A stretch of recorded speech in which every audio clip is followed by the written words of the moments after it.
কাল একটা দিন আমি ছাদটাতে আসতে পারিনি, দেখুন পাখি এসে আমার এই স্ট্রবেরিটা খেয়ে নিল।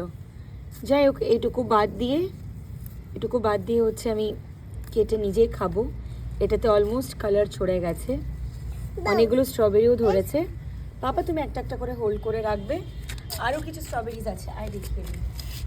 এই গাছগুলোর আর পাকতে দেবো না বেশি, এগুলো এক্ষুনি তুলে নেব, কারণ দেখছি যে প্রতিদিন কেউ না কেউ এসে খেয়ে নিচ্ছে একটা করে তুলে।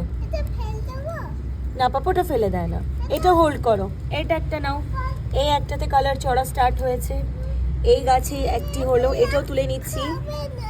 এদিকে আরেকটা আছে তো, ওয়াও, এটাও তুলে নেব। বেশি রেড করার জন্য রেখে দিচ্ছি আর বার্ডসরা এসে খেয়ে নিচ্ছে। ওকে বেটা, এটা খাবো না, এসো না, ফেলে দেয় না। আমাদের হাতে কতগুলো স্ট্রবেরিজ, নাও বেটা। আজকে আর নিজের মুখ দেখিয়ে ভিডিও করতে ইচ্ছা করছে না, যেহেতু মনটা খুব খারাপ অ্যান্ড আমাদের শরীরটাও খুব খারাপ। কতগুলো স্ট্রবেরিজ হয়েছে দেখুন, সবাইকে দেখিয়ে দাও পাপা। 4 স্ট্রবেরিজ। আর কাদের কাদের বাড়িতে গাছে স্ট্রবেরিজ হয়েছে এমন একটু কমেন্টসে জানাবেন।